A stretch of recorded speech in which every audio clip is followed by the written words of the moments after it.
Hello बच्चों, नमस्कार। हमारे YouTube channel AK GK mix की तरफ से आपके उज्जवल भविष्य की कामना करता है। तो इस वीडियो में बहुत ही महत्वपूर्ण क्वेश्चन कराए जाएंगे भौतिक विज्ञान के, जो परीक्षा की दृष्टि में बहुत ही इम्पॉर्टेंट क्वेश्चन है। तो बच्चों वीडियो पूरा देखिए। इसमें वही क्वेश्चन करवाए गए हैं जो एग्ज़ाम में आते हैं, जो आपके परीक्षा में आएंगे। तो वीडियो को पूरा देखिए और आनंद लीजिए वीडियो का पूरा, और अच्छे से कंप्लीट करिए, ठीक है। तो देखिए, पहला इसका सवाल है, बिजली के बल्ब का तंतु, बिजली के बल्ब का तंतु जो कह रहा है किस चीज़ का बना होता है, किस धातु का बना होता है, फिलामेंट जिसे बोलते हैं। तो ये टंगस्टन धातु का बना होता है बच्चों, टंगस्टन धातु का बना होता है, ठीक है। टंगस्टन धातु, इसका उच्च गलनांक होता है, इस वजह से ये टंगस्टन धातु का बना होता है। तो बच्चों इसको याद रखिए। देखिए 2020 में ये क्वेश्चन आया हुआ क्वेश्चन है, तो आपको क्वेश्चन याद कर लेना चाहिए अच्छे से, और इसको समझ लेना चाहिए कि बिजली के बल्ब का तंतु जो अंदर पतला तार लगा होता है, तो वो तार जो होता है टंगस्टन धातु का होता है, ठीक है। समझ में आ गया होगा। चलो अगला क्वेश्चन दूसरा देखिए। कह रहा है दो चालक तार जिनके पदार्थ, देखिए दो चालक तार जिनके पदार्थ लंबाई तथा व्यास समान हैं, किसी विद्युत परिपथ में पहले श्रेणी क्रम में और फिर समांतर क्रम में संयोजित किए जाते हैं। तो बच्चों श्रेणी क्रम तथा समांतर क्रम संयोजन में उत्पन्न ऊष्मा का अनुपात ज्ञात करना है, ठीक है। बहुत ही इम्पॉर्टेंट देखिए क्वेश्चन 2020 में आया है एनके सेट में। तो देखिए न्यूमेरिकल है, इसे हम आपको बहुत अच्छे तरह से बताने वाले हैं। तो बच्चों देखिए इसका फार्मूला होता है H1/H2। H1H2 ऊष्माएं हैं, H1/H2, H1/H2 equal to R2/R1, R2/R1, ठीक है। तो देखिए बच्चों इसमें कंडीशन, तो बच्चों इसको नोट कर लीजिए। और देखिए पहले कह रहा है श्रेणी क्रम, तो आप लोग जो है श्रेणी क्रम में रख लेंगे। तो श्रेणी क्रम का फार्मूला होता है R बराबर, या इसे R1 मान लीजिए बच्चों। तो R1 बराबर बन जाएगा, R1 बराबर R प्लस R, क्योंकि कह रहा है समान लंबाई के हैं, व्यास भी समान है, दोनों समान लंबाई के हैं, तो इनका प्रतिरोध जो होगा R मान लिया गया है। तो श्रेणी क्रम में इनका बन जाएगा R1 बराबर 2R। इतना समझ में आ गया होगा। इसके बाद देखिए दूसरे स्टेप में कह रहा है समांतर क्रम में इसके बाद जोड़े गए हैं। तो समांतर क्रम का फार्मूला होता है बच्चों, इसको R2 मान लीजिए। तो R2 बराबर, या देखो श्रेणी क्रम का बन गया, याद रखिए इसे, R1 बराबर 2R, ठीक है। अब R2 निकाल लिया जाए। तो R2 बराबर होता है फार्मूला 1/R प्लस 1/R, क्योंकि देखिए दोनों तार समान लंबाई के हैं, ऊपर कंडीशन में दिया है। तो इसे हल करेंगे तो बच्चों बन जाएगा R2 बराबर 2/R, 2/R, ठीक है। तो यहाँ से, और इधर देखिए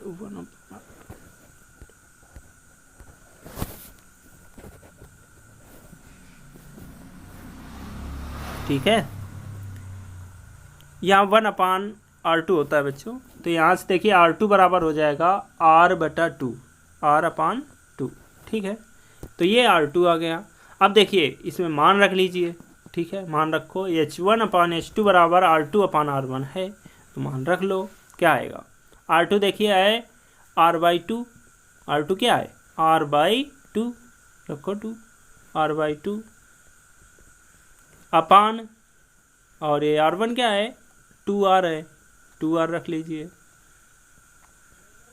ठीक है, अब देखिए 2R 2 में जाएगा, 2R, R से R ये कैंसिल होगा और ये चला जाएगा 1/, 2 दूनी 4, 2 दूनी 4।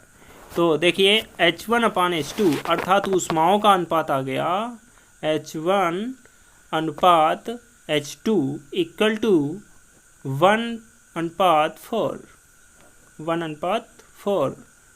तो ये देखिए कौन सा ऑप्शन मिल रहा है, इसका ऑप्शन नंबर सेकंड सही है बच्चों। कौन सा, सेकंड ऑप्शन सही है। ठीक है, चलिए अगला क्वेश्चन देखिए, समझ में आ गया, अच्छे से देख लीजिए बच्चों, एक दो बार वीडियो देख लीजिए, पूरे क्वेश्चन इंपॉर्टेंट है, इस वजह से अच्छे से इसको कंप्लीट करिए इसको। ठीक है, चलो अगला क्वेश्चन तीसरा देखिए,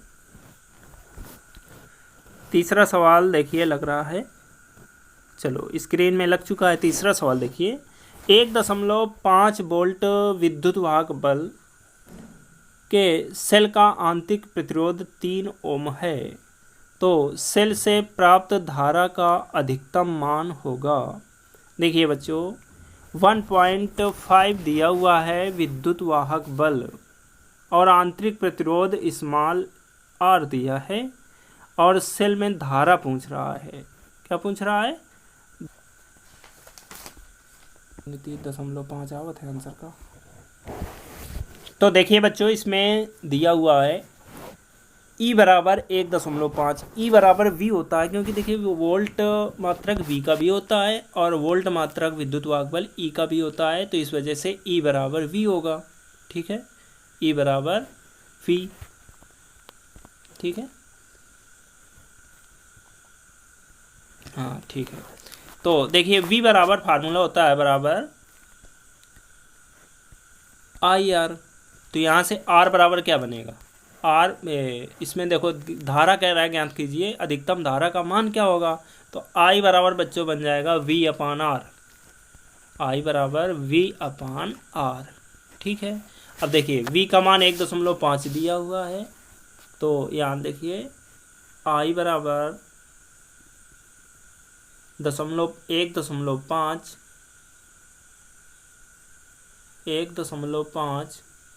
बटा 3, R का मान देखिए 3 ओम दिया है। ठीक है, तो इसको हल करोगे तो 0.5 आ जाएगा। कितना आ जाएगा, 0.5, क्योंकि देखिए दशमलव उठाएंगे, 0 बढ़ाएंगे नीचे 30 हो जाएगा, तो 15 दूनी 30, 1/2 बनेगा, 15 दूनी 30। ठीक, 1/2 अर्थात 0.5 एम्पियर। तो इसमें देखिए सेकेंड ऑप्शन बच्चों आ रहा है, इसका सेकेंड ऑप्शन। तो ये देखिए 2020 में NL सेट में आया हुआ क्वेश्चन है, बहुत इंपॉर्टेंट क्वेश्चन है बच्चों, ध्यान से न्यूमेरिकल को सॉल्व कर लीजिए और इसमें देखिए वीडियो को सब्सक्राइब कर लें, ताकि भौतिक विज्ञान के जितने भी इम्पॉर्टेंट न्यूमेरिकल की वीडियो आने वाली है बच्चों, तो उसकी नोटिफिकेशन आपके पास मिल जाएगी। इस वजह से बच्चों वीडियो को चैनल को अपने सब्सक्राइब ज़रूर कर लें, क्योंकि आपके उज्जवल भविष्य के लिए ही वीडियो बनाए जा रहे हैं और बहुत ही इम्पॉर्टेंट वीडियो जो एग्ज़ाम में रखे हुए क्वेश्चन है वही वीडियो बनाई जा रही है। ठीक है, तो चलिए अगला क्वेश्चन चौथा देखिए, देखिए स्क्रीन में चौथा सवाल सेट हो रहा है। चलिए आ गया, प्रतिरोध R के किसी तार के टुकड़े को 5 बराबर भागों में काटा जाता है। ठीक है, इन टुकड़ों को फिर पार्श्वक्रम में संयोजित कर देते हैं, इस संयोजन का तुल्य प्रतिरोध R' है। तो तुल्य प्रतिरोध कह रहा है R' है, ये देखिए 2020 में भी आया क्वेश्चन। ठीक है, 2020 के NO सेट में आया हुआ क्वेश्चन, बहुत ही इंपॉर्टेंट क्वेश्चन है, तो इसे देखिए ध्यान से समझें, अच्छे समझ में आए।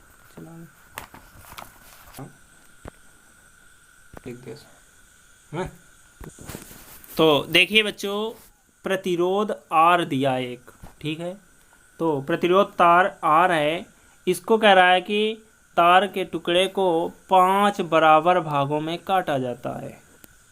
ठीक है, इन टुकड़ों को फिर पार्श्वक्रम बच्चों होता है समांतर क्रम, याद रखिए इसे, सवाल में देखिए समांतर क्रम नहीं कहा है, उसका रूप बदल दिया है, पार्श्व क्रम कह रहा है।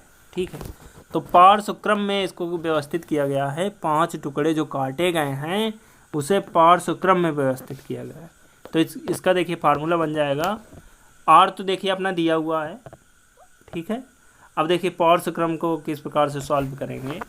तो इसमें लास्ट में दिया पार्श्व क्रम को, इसका तुल्य प्रतिरोध आर डैश है। तो R dash equal to R dash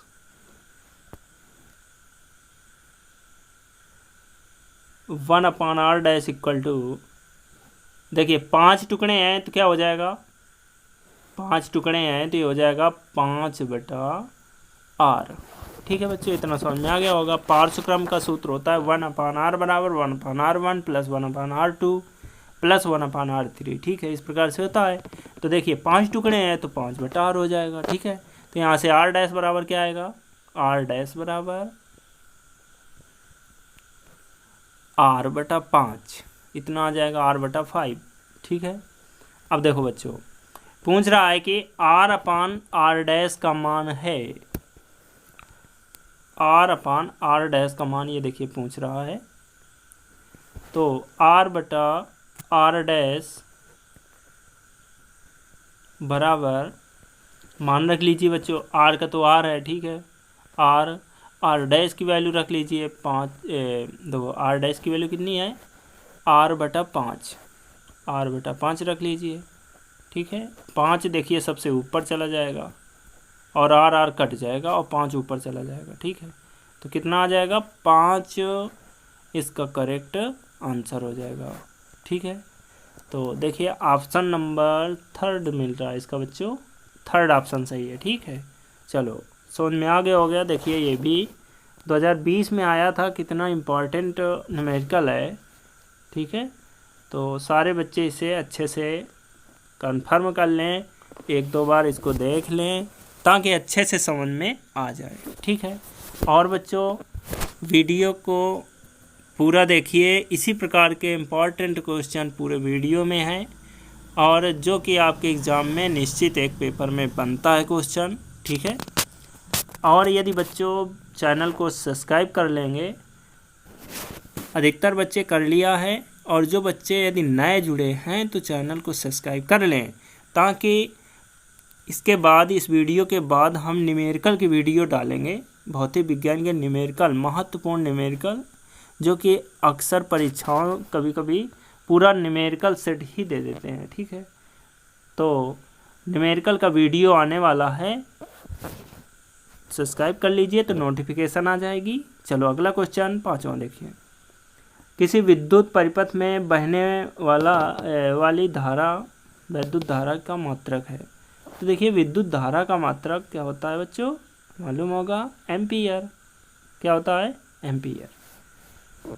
विद्युत धारा का मात्रक होता है एम्पियर। चलो अगला क्वेश्चन 6वां देखिए। 6वां क्वेश्चन देखिए, 220 वोल्ट और 100 वाट, 220 वोल्ट और 100 वाट बल्ब को यदि 100 वोल्ट पर प्रयोग किया जाए तो बल्ब की शक्ति होगी, बल्ब की शक्ति पूछ रहा है। ठीक है,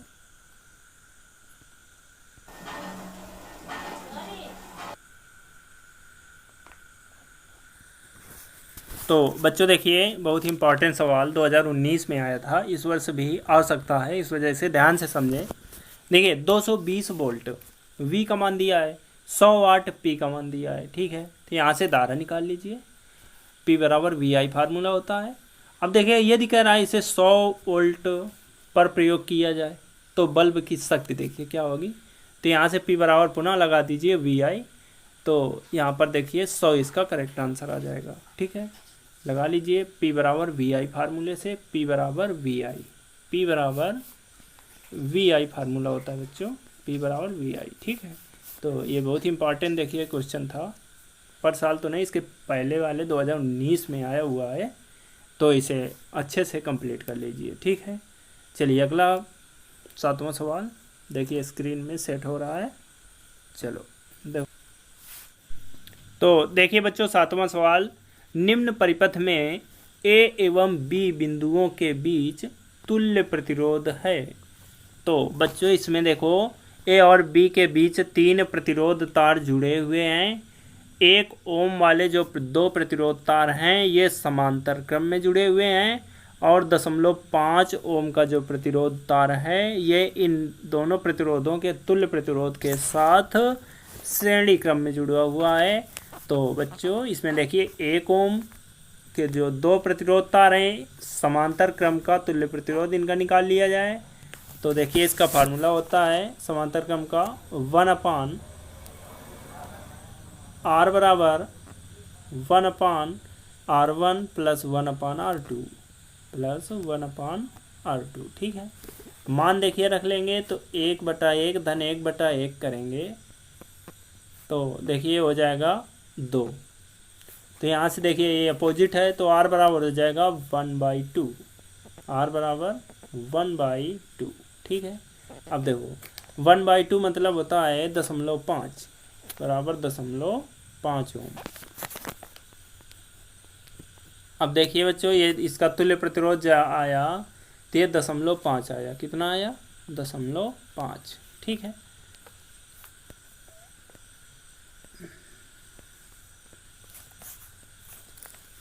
अब इसके बाद देखिए 0.5 प्लस आगे वाला जो है 0.5 वो भी है। श्रेणी क्रम का फार्मूला होता है R बराबर R1 प्लस R2। R बराबर R1 प्लस R2। ठीक है, मान रख देंगे तो 0.5 जुड़ जाएगा तो ये बन जाएगा बच्चों 1। R बराबर क्या हो जाएगा? 1। R बराबर क्या हो जाएगा? 1। तो इसका तुल्य प्रतिरोध कितना आ जाएगा? 1 ओम। तो इसका करेक्ट आंसर हो जाएगा तीसरा।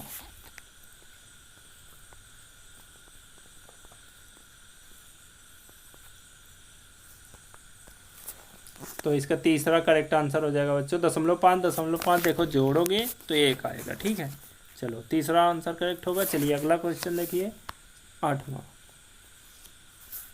तो 8वां कह रहा है ओम के नियम के अनुसार विभवांतर व धारा के बीच ग्राफ होगा। एक सरल रेखा ग्राफ होता है बच्चों, एक सरल रेखा होता है। ग्राफ क्या होता है? एक सरल रेखा होता है। ठीक है, क्योंकि देखिए v बराबर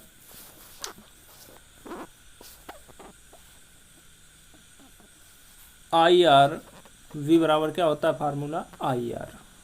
ठीक है, तो इनके बीच संबंध निकालेंगे तो एक सरल रेखा बनेगी। ठीक है, चलिए अगला क्वेश्चन 9वां देखिए। 9वां देखिए सेट हो रहा है। किसी चालक तार में वैद्युत धारा का प्रवाह होता है। देखिए चालक तार जो होता है बच्चों, तो चालक तार में इलेक्ट्रॉनों के माध्यम से वैद्युत धारा का प्रवाह होता है। और इसमें एक लॉजिक है, देखिए यदि इलेक्ट्रॉन बाएं साइड से दाएं साइड जा रहे हैं, ठीक है, लेफ्ट से राइट जा रहे हैं, तो धारा जो होती है इलेक्ट्रॉनों के बहने की दिशा के अपोजिट होती है। ठीक है, समझ में आया? तो मुक्त इलेक्ट्रॉनों द्वारा चालक में प्रवाहित धारा का मतलब प्रवाह होता है। ठीक है, तो इसको याद रखिए। यदि चालक में इलेक्ट्रॉन ए से बी की ओर जा रहे हैं तो ए से बी की ओर जा रहे हैं तो धारा जो होगी बी से ए की ओर बहेगी। किस ओर बहेगी? बी से ए की ओर। ठीक है बच्चों, समझ में आ गया होगा। चलिए अगला क्वेश्चन देखिए 10वां। तो इसका मुक्त इलेक्ट्रॉन पहला ऑप्शन सही हो जाएगा। ठीक है, चलो अगला क्वेश्चन 10वां देखो।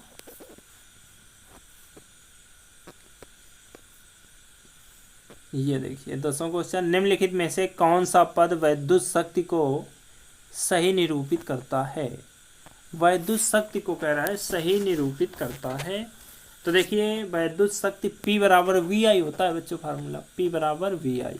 तो VI देखिए ऑप्शन कोई है? हाँ, तीसरा ऑप्शन सही है, VI। P बराबर VI होता है, वैद्युत शक्ति P बराबर VI। ठीक है, चलो समझ में आ गया होगा। चलिए अगला क्वेश्चन इंपॉर्टेंट क्वेश्चन है। देखिए 2019 में आया हुआ क्वेश्चन है और फार्मूला भी है, हमको याद रखना चाहिए। न्यूमेरिकल आ सकते हैं इससे, P बराबर VI से। ठीक है, तो याद रखिए इसे। चलो अगला क्वेश्चन, 1 किलोवाट घंटा में जूल की संख्या है। तो देखिए कितना इंपॉर्टेंट क्वेश्चन है बच्चों, प्रत्येक वर्ष आने वाला क्वेश्चन है। 1 किलोवाट में जूल की संख्या कह रहा है, तो देखो ये सूत्र होता है बच्चों, इसका मान होता है 3.6 गुणे 10⁻6 जूल। याद रखना इस संख्या को, क्योंकि न्यूमेरिकल में भी काम पड़ता है। इस मान को याद रखिए 1 किलोवाट घंटा में। तो इसे बच्चों को कायदे से कंप्लीट कर लीजिए। तो देखिए इसका ऑप्शन हो जाएगा, चौथा सही हो जाएगा, 3.6 गुणे 10⁻6। ये चौथा ऑप्शन सही होगा। चलो अगला क्वेश्चन देखो। अगला क्वेश्चन है, आपके घर के टीवी में एक एलईडी इंडिकेटर लगा है जो 0.75 वोल्ट एवं 100 मिली एम्पीयर पर कार्य करता है। इसकी शक्ति क्या होगी? तो बहुत ही इम्पॉर्टेंट क्वेश्चन 2020 में आया हुआ है। देखिए यही फार्मूला लेगा गया, P बराबर VI। तो देखो बच्चों, V बराबर 7.5 दिया है और I बराबर 100 दिया है। मिली एम्पीयर से एम्पीयर बना लेना, और जब P बराबर VI में मान रख लोगे, P बराबर VI में मान बच्चों जब रखोगे तो इसे सॉल्व करेंगे तो 0.75 आंसर आएगा। ठीक है, मान देखिए ऊपर V और I के दिए हुए हैं, मिली एम्पीयर से एम्पीयर बना लीजिए और V बराबर 7.5 रख दीजिए, 0.75। ठीक है, तो रखेंगे, सॉल्व करेंगे तो इसका आंसर आ जाएगा 0.75। कितना आएगा? P बराबर 0.75। पुनः एक बार देख लीजिए बच्चों, V बराबर देखो दिया है ना 0.75, I बराबर दिया है ना 100 मिली एम्पीयर, एम्पीयर्स बना लीजिए, मिली एम्पीयर से एम्पीयर बना लीजिए। इसके बाद देखिए I और V के मान यहाँ रख दीजिए, तो P बराबर VI। सॉल्व करोगे 0.75, इसका करेक्ट आंसर आ जाएगा। ठीक है, चलो अगला क्वेश्चन देखो, 0.75 अर्थात इसका जो है तीसरा ऑप्शन इसका करेक्ट होगा। ठीक है, तीसरा ऑप्शन इसका क्लियर होगा। चलो अगला क्वेश्चन देखो, एक लघु परिपथ में धारा का मान होता है। एक लघु परिपथ में जो होता है धारा का मान होता है 2019 और 20 में लगातार एम और NO सेट में आए हुए क्वेश्चन है। तो बहुत ही इंपॉर्टेंट क्वेश्चन होगा। एक लघु परिपथ में धारा का मान अधिकतम होता है बच्चों।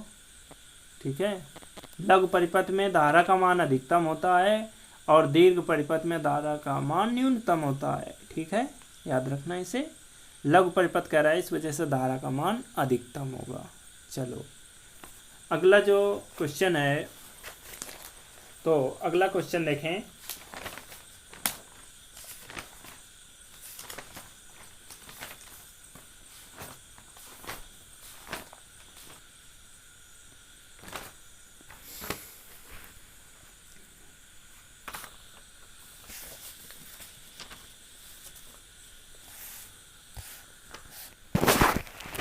देखिए बच्चों, किसी तार की लंबाई उसकी प्रारंभिक लंबाई की कह रहा है 3 गुनी करने पर उसका प्रतिरोध हो जाएगा। तो बच्चों देखिए, चालक तार का प्रतिरोध उसकी लंबाई का समानुपाती होता है। ठीक है, अर्थात लंबाई बढ़ाने से चालक का प्रतिरोध बढ़ जाएगा और घटाने पर क्या होगा? घट जाएगा। तो इसमें कह रहा है प्रारंभिक लंबाई 3 गुनी करने पर उसका प्रतिरोध क्या होगा? तो बढ़ जाएगा, और ये होता है समानुपाती होता है। ठीक है, इसका फार्मूला होता है बच्चों, विद्युत प्रतिरोधकता P बराबर RA अपान L। P बराबर RA अपान L। ठीक है, इस वजह से इस फार्मूले से RA साइलेंट रहेंगे। जब इनके वैल्यू रखेंगे तो ये हो जाएगा आपका 9 गुना। कितने गुना हो जाएगा? 9 गुना। ठीक है, तो इसका करेक्ट आंसर, तो ए नंबर देखिए करेक्ट आंसर आ जाएगा। ठीक है, क्योंकि देखिए आर पहले था, इसके बाद 3 गुना कर रहा है। ठीक है, तो 3 तीर का कितना हो जाएगा, 9 हो जाएगा। ठीक है, चलिए अगला क्वेश्चन 15वां। एक तार से प्रति सेकंड 10 इलेक्ट्रॉन का आवेश प्रवाहित हो रहा है, तो इस तार में प्रवाहित धारा का मान ज्ञात कीजिए। तो बच्चों कह रहा है एक तार में प्रति सेकंड मतलब 1 सेकंड में 10 इलेक्ट्रॉन। ठीक है, प्रवाहित धारा आई का मान पूछ रहा है। तो देखिए फार्मूला होता है आई टी बराबर यानी आई टी बराबर यानी एन ई। ठीक है, जब इसमें मान रखेंगे तो धारा का मान कह रहा है ज्ञात कीजिए। 1 सेकेंड टी का मान देखो 1 दिया हुआ है, तो यहाँ रखेंगे आई इंटू 1 बराबर यन 10 इलेक्ट्रॉन, तो यन का मान 10 दिया है। और ई का मान देखिए होता है इलेक्ट्रॉन का आवेश 1.6 गुणे 10 की पावर -19 कूलम। अब देखिए इसको सॉल्व करेंगे। जब सॉल्व करेंगे बच्चों, सॉल्व करिए तो 1.6 का गुणा करेंगे 10 में। ठीक है, या 10 को घातें सॉल्व कर सकते हैं, 10 की घातें सॉल्व कर सकते हैं। ठीक है, तो देखो 10 एक घात है प्लस की, 19 घात माइनस की थी तो घट जाएंगी, तो कितनी 18 घातें बचेंगी, अर्थात डी इसका करेक्ट आंसर हो जाएगा। ठीक है, चलो अगला क्वेश्चन देखो 16वां। कहना निम्नलिखित परिपथ में ए और बी के बिंदुओं के बीच विभवांतर होगा। ए और बी के बीच विभवांतर कह रहा होगा, तो देखिए श्रेणी क्रम में जुड़े हुए हैं दोनों। ए और बी के बीच 2 विभवांतर श्रेणी क्रम में जुड़े हुए हैं। तो श्रेणी क्रम में एक कह रहा है 1 वोल्ट और दूसरा 2 वोल्ट। ठीक है, पहला जो है 1 वोल्ट है और दूसरा 2 वोल्ट का प्रतिरोध है। इस वजह से ये बच्चों आपका सॉल्व जब करेंगे तो ये माइनस में जाएगा, तो इसका करेक्ट बेटा -D हो जाएगा। डी आंसर हो जाएगा इसका, अर्थात -1 वोल्ट। ठीक है, चलो अगला देखिए 5 प्रतिरोधकों जिनमें प्रत्येक का प्रतिरोध 1/5 ओम है का उपयोग करके कितना अधिकतम प्रतिरोध बनाया जा सकता है। तो अधिकतम प्रतिरोध बच्चों श्रेणी क्रम से बनाया जा सकता है। ठीक है, तो 1/5 देखिए जोड़ देंगे 5 बार, 1/5 धन 1/5 धन 1/5 करके 5 बार जोड़ोगे तो 5/5 आएगा। ठीक है, तो 5 से 5 जब काटोगे तो क्या आएगा, 1 आ जाएगा। 1 ओम आता है, तो इसका करेक्ट आंसर डी हो जाएगा। ठीक है, तो डी इसका करेक्ट आंसर आ जाएगा बच्चों। चलिए अगला क्वेश्चन देखो, ओम के नियम के अनुसार विभवांतर तथा धारा के बीच ग्राफ एक होगी सरल रेखा। मैंने बता चुका है ये क्वेश्चन। ओम के नियम में विभवांतर और धारा के बीच ग्राफ होती है एक सरल रेखा, तो इसका ऑप्शन ए सही हो जाएगा। ठीक है, कौन सा ऑप्शन, ए ऑप्शन इसका सही हो जाएगा। ठीक है, चलो अगला क्वेश्चन देखिए 19वां। प्रतिरोधकता में कब परिवर्तन नहीं होता है। प्रतिरोधकता में कब परिवर्तन नहीं होता है। पहला कह रहा है पदार्थ परिवर्तित होने पर, दूसरा कह रहा है तार परिवर्तित होने पर, और ताप परिवर्तित होने पर, तीसरा कह रहा है प्रतिरोधक की आकृति परिवर्तित होने पर, अगला कह रहा है पदार्थ तथा ताप दोनों परिवर्तित होने पर। ठीक है, तो बच्चों ये जो होगा प्रतिरोधक की आकृति यदि परिवर्तित हो जाएगी तो प्रतिरोधकता में परिवर्तन नहीं होता है। ठीक है, और बाकी जो शर्त है पदार्थ परिवर्तित होगा, देखिए तो परिवर्तन हो जाएगा, क्योंकि पदार्थ कम और ज़्यादा होंगे तो परिवर्तित हो जाएगा। टेम्परेचर कम ज़्यादा करेंगे तो परिवर्तित हो जाएगा। पदार्थ तथा दोनों परिवर्तित करेंगे तो भी परिवर्तन होगा।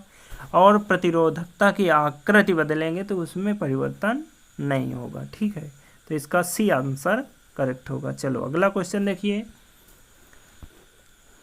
क्या निम्नलिखित में से कौन सा पद वैद्युत परिपथ में वैद्युत शक्ति को निरूपित नहीं करता है? वैद्युत शक्ति को निरूपित नहीं करता है। तो इसमें देखिए बच्चों, P बराबर VI फार्मूला होता है, P बराबर VI। ठीक है, P बराबर VI फार्मूला आता है। तो यहाँ पर देखिए एक फार्मूला P बराबर I स्क्वायर R होता है, एक P बराबर V स्क्वायर बटा R होता है। ठीक है, V स्क्वायर बटा R। तो ये B नंबर जो होगा ये नहीं मिल रहा है, बाकी देखिए टोटल फार्मूले मिल रहे हैं, अर्थात इसका I R स्क्वायर का कोई संबंध नहीं होता है। ठीक है, I R का कोई संबंध नहीं होता है, तो I स्क्वायर R इसका जो है यही आंसर सही है। ठीक है, ये बी नंबर सही होगा। चलो अगला क्वेश्चन देखो।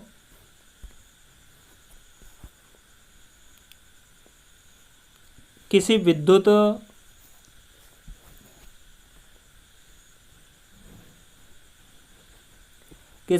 बल्ब, देखो अगला क्वेश्चन देखो सेट हो रहा है। हाँ चलो ठीक है। किसी विद्युत बल्ब का अनुमतांक 220 वोल्ट 100 वाट है। जब इसे 110 वोल्ट में प्रचलित करते हैं तब इसके द्वारा उपभुक्त शक्ति कितनी होगी? तो देखिए ये अभी सवाल पीछे हो चुका है, तो इसका 100 वाट आया था आंसर। ठीक है, 100 वाट इसका करेक्ट आंसर आया था। देखिए इस सवाल में 110 दिया है, तो इसका 25 वाट आंसर आ जाएगा। और उसमें पीछे वाले में देखिए 100 वाट कह रहा है प्रचलित किया जाए तब उसका शक्ति कितनी होगी, तो उसमें 100 वाट आया था, इसमें 25 वाट आ जाएगा। ठीक है, चलो अगला क्वेश्चन देखो। अगला है, एक विद्युत हीटर की सामर्थ्य 0.5 किलोवाट है, इसे 20 मिनट तक उपयोग में लाया जाता है, तो उत्पन्न ऊष्मा का मान ज्ञात कीजिए। तो इसमें बच्चों 6 × 10⁵ हो जाएगा, क्योंकि इसमें देखो रखेंगे ऊष्मा वाले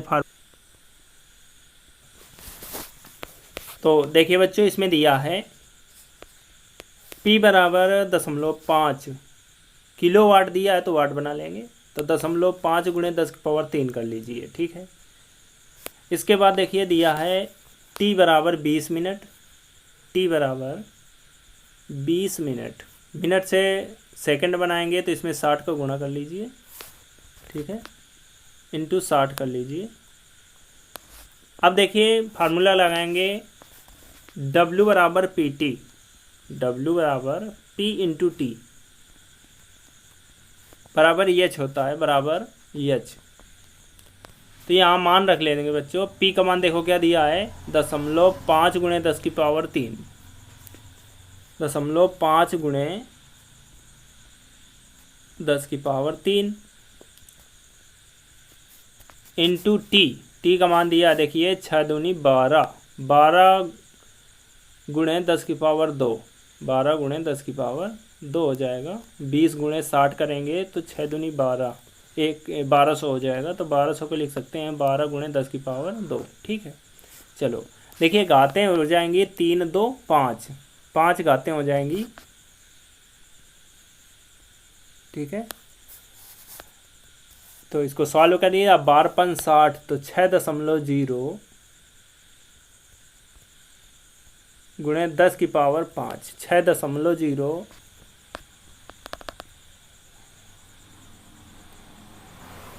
× 10⁻5,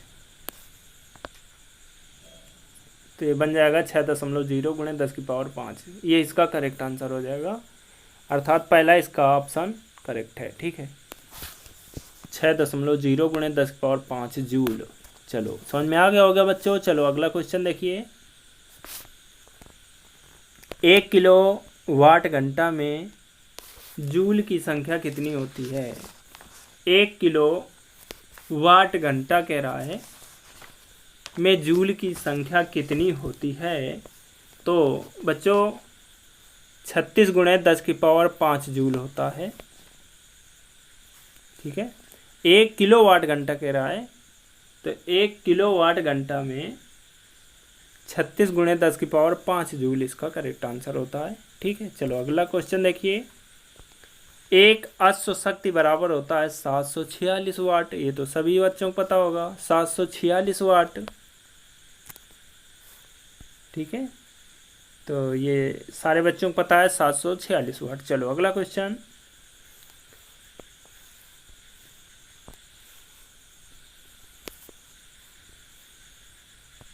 छब्बीसवां क्वेश्चन देखिए, विद्युत ऊर्जा की इकाई होती है। वैद्युत ऊर्जा का मात्रक पूछ रहा है बच्चों। ठीक है, वैद्युत ऊर्जा की कह रहा है इकाई होती है, तो वैद्युत ऊर्जा की इकाई क्या होती है? देखिए वाट होती नहीं है।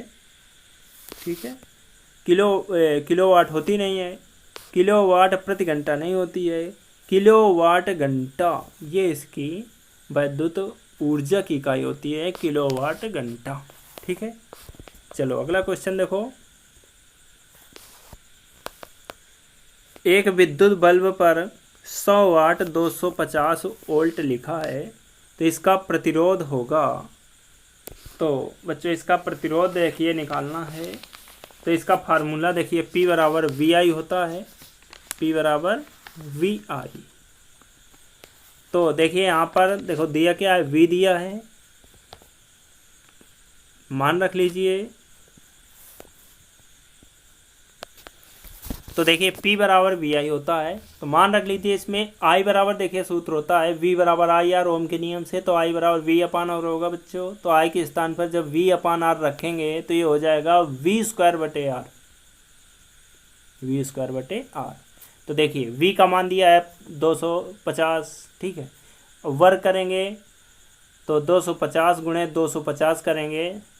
ठीक है, तो इसका हो जाएगा 625, 25 का वर्ग होता है 625 00, 4 जीरो बढ़ जाए, 00 बढ़ेंगे बच्चों, बटा R का मान देखिए दिया 100 वाट, तो 100 गुणा कर लीजिए, नीचे 100 लिख लीजिए। अब इसको काटेंगे तो 00 दोनों कट जाएंगे। ठीक है, क्या बचा बच्चों? 625, 625 प्रतिरोध इसका कितना आ गया? 625 ओम। तो इसका आंसर आ रहा है सेकंड पार्ट, बी नंबर। ठीक है, बी इसका करेक्ट आंसर होगा। ठीक है, चलो देखिए 20 का करेक्ट आंसर। चलिए अगला क्वेश्चन देखो, कह रहा है एक चालक तार में 2 एम्पीयर की धारा 10 वोल्ट पर 1 मिनट तक प्रवाहित की गई है। तार में व्यय की गई विद्युत ऊर्जा का मान ज्ञात कीजिए। ठीक है, व्यय की गई विद्युत, तो इसमें देखिए W बराबर VIT फार्मूला होता है बच्चों, W बराबर VIT। तो सीधे रख दीजिए, V बराबर देखिए दिया इसमें 10 वोल्ट गुणे, और I का मान देखिए दिया हुआ है 2 एम्पीयर, I बराबर 2 एम्पीयर, और समय देखिए 60 दिया है, 1 मिनट मतलब 60 सेकेंड। जब इसका गुणा करेंगे तो क्या हो जाएगा? 1200, 60 दूनी 6 दूनी 12, 1200 हो जाएगा बच्चों। 1200 जूल इसका करेक्ट आंसर हो जाएगा, अर्थात डी ऑप्शन सही है बच्चों। ठीक है, चलो अगला देखिए क्वेश्चन, बिजली के बल्ब में फिलामेंट होता है। देखिए टंगस्टन का कई ऑप्शन लिखे हैं, टंगस्टन का, लोहे का, तांबे का और चांदी के तार का। तो बच्चे इसमें टंगस्टन मैंने पहले ही बताया था इस क्वेश्चन को। तो विद्युत बल्ब का जो फिलामेंट होता है टंगस्टन का होता है। ठीक है, याद रखिए, बहुत अच्छे से याद रखिए इसे। चलो अगला क्वेश्चन, हीटर का तार बना होता है। हीटर का तार जो होता है, हीटर का तार जो होता है बच्चों, हाँ, तो देखिए क्वेश्चन लग गया। चलो देखो, हीटर का तार बना होता है तांबे का, तो बच्चों होता नहीं है, पीतल का होता नहीं, चांदी का होता नहीं है, नाइक्रोम का होता है। ठीक है, नाइक्रोम इसका करेक्ट आंसर हो जाएगा। चलो याद रखना इसे, हीटर का तार बना होता है नाइक्रोम का, और विद्युत बल्ब में टंगस्टन का, दोनों याद रखना। ठीक है, चलो अगला क्वेश्चन देखो। विद्युत के घरेलू उपयोग के लिए मूल्य 2.30 प्रति यूनिट है। ठीक है, तो कह रहा है घरेलू, तो देखिए यूनिट पूछ रहा है बच्चों। ठीक है, तो यूनिट होता है आपका किलोवाट घंटा। ठीक है, किलोवाट घंटा का दूसरा नाम यूनिट। यूनिट क्या है तो किलोवाट घंटा, तो इसे क्या लिख सकते हैं, मतलब 2.30 प्रति यूनिट कह रहा है, तो 1 किलोवाट घंटा का मान दिया है। ठीक है, 1 किलोवाट घंटे का खर्च कितना आया है, 2.32। ठीक है, समझ में आ गया। चलो अगला क्वेश्चन, एक इलेक्ट्रॉन वोल्ट तुल्य है। एक इलेक्ट्रॉन वोल्ट, तो देखिए इलेक्ट्रॉन वोल्ट तुल्य है कह रहा है, तो बच्चों बहुत ही इम्पोर्टेंट। तो देखिए बच्चों 2016 में क्वेश्चन आया है, इम्पोर्टेंट है इस वजह से। देखो, एक इलेक्ट्रॉन वोल्ट का तुल्य होता है 1.6 × 10⁻−19 जूल। ठीक है, 1.6 × 10⁻−19 जूल एक इलेक्ट्रॉन वोल्ट का तुल्य प्रतिरोध होता है। तुल्य मतलब इसका होता है 1.6 × 10⁻−19 जूल, और इलेक्ट्रॉन का आवेश कह दे तो यही होता है 1.6 × 10⁻−19 कूलम। ठीक है, चलो अगला देखिए क्वेश्चन। तो इस प्रकार से बच्चों ये 32 क्वेश्चन जो थे बहुत ही इम्पॉर्टेंट क्वेश्चन थे, तो इन्हें अच्छे से कंप्लीट कर लीजिए। परीक्षा की दृष्टि में बहुत ही महत्वपूर्ण क्वेश्चन थे। चैनल को सब्सक्राइब कर लीजिए, तो इस प्रकार के जो महत्वपूर्ण न्यूमेरिकल होंगे तो उसकी वीडियो की बनाना है तो उसकी तुरंत लिंक आपके पास आ जाएगी, वहाँ जा कर के आप लोग अच्छे से कंप्लीट कर सकते हैं न्यूमेरिकल, जो कि परीक्षा की दृष्टि में बहुत ही इम्पोर्टेंट है। न्यूमेरिकल 100% अंक दिलाते हैं, तो टॉप करने के लिए बच्चे न्यूमेरिकल पेपर में सॉल्व करते हैं, तो आप लोग भी न्यूमेरिकल लगाएं और वीडियो को अच्छे से देखा करें और रफ कॉपी पेन रख के बैठें। ठीक है, चलो बच्चों ठीक है, तो वीडियो यदि पसंद आया हो बच्चों तो वीडियो को सब्सक्राइब कर लें, लाइक कर दें और चैनल को सब्सक्राइब कर दें, ताकि अगला जो वीडियो उसकी नोटिफिकेशन मिल जाए। और यदि अन्य सब्जेक्ट पढ़ना है तो इसी वीडियो के नीचे डिस्क्रिप्शन बॉक्स में लिंक मिल जाएगी, वहाँ जाकर देख सकते हैं। इस चैनल में हमारे कक्षा 9 से 12 तक की मैथ और साइंस के वीडियो डाले जाते हैं, वहाँ जाकर पढ़ सकते हो। ठीक है बच्चों, नमस्कार।